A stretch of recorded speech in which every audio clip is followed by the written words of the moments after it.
Hello mga labandera, samahan niyo po ako, maglaba tuwing umaga.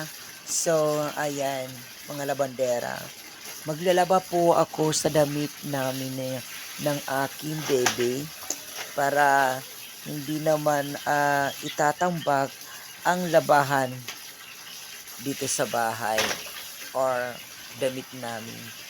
Kaya 'yan, naisip ko maglaba kasi wala namang ginagawa.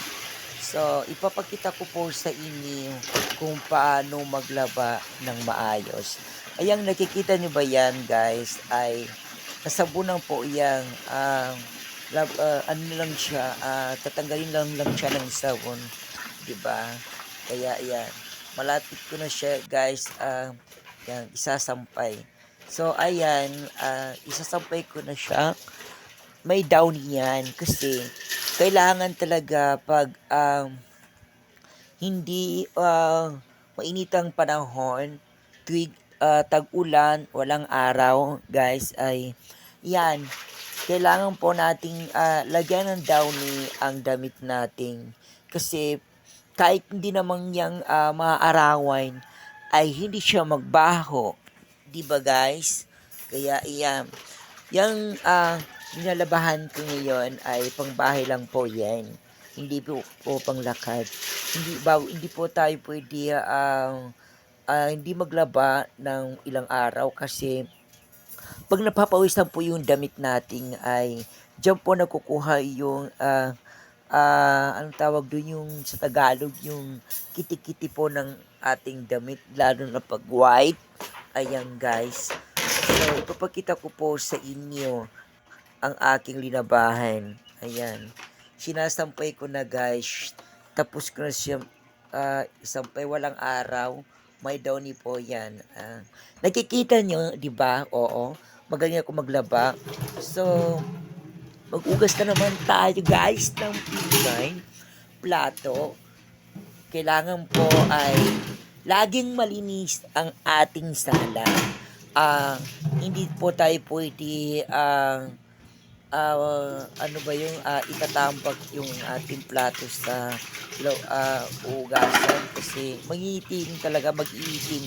Kaya meron tayong mga plato na nangingitim at hindi natatanggal yung itim niya kasi iyan. Yan, ugas naman ako guys ng aking mamadol po ng aking baby. Kailangan po yung guys nating ugasan bago nating lagyan ng mainit ng tubig. Oo. Uh, Guys, sorry kung hindi ko mabigkas dahil mababa aking dila. Ay. Guys. Kaya panuorin nyo lang aking gagawin. Yan guys. Magwawalis na naman ako ngayon. Pero trapon ko muna ang aming lamesa dahil kalat-kalat. Dahil may kumakain ng hindi na maginatrapuan. Ganito pala talaga ang buhay dito sa abroad, no? Ang hirap mag-abroad. Pag alis mo sa Pilipinas, ang nakalagay sa kontrata mo, ano pirmaan mo ay restaurant. Pagdating mo dito sa abroad, sa bahay ka pala magtatrabaho, maging yaya, tagalinis ng bahay ng mga Arabo. Ayan guys, nagwawalis na naman ako.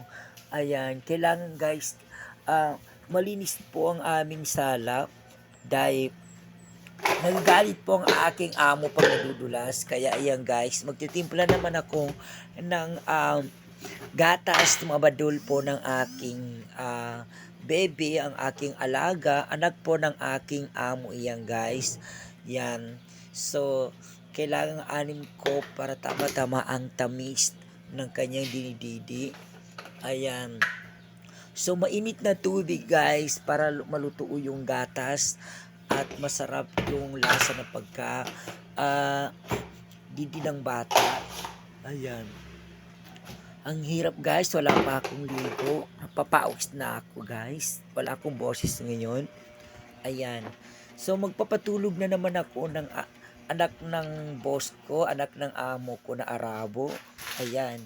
So linisan na po na natin ng harap ng TV. Ayan, kasi malapit na po mag-uwi ang aking amo ng Arabo na suplado. Ayan, pag may nakikita siya ng alikabok, nagagalit, lalo na yung babae. Oh my God, ang hirap. Ayan, nagising na naman ang anak ng amo ko. Ayan, patulugin ko na naman siya, guys. Ang hirap talaga mag-alaga ng bata ng Arabo dito. Matigas at makulit pa naman ang anak nila. Tiis na lang, ganito talagang buhay pag may pangarap ka. Kailangan mo talagang magtiis kahit mahirap ang trabaho dito sa abroad. Ayan guys, nagwawalis na naman ako. Hindi na matapos-tapos ang trabaho ko. Ayan, nakakapagod pero kailangan natin gawin dahil malayo tayo sa pamilya. Kaya kailangan natin po magsikap guys kahit mahirap para kumita lang tayo na ipapadala natin sa pamilya natin sa Pilipinas.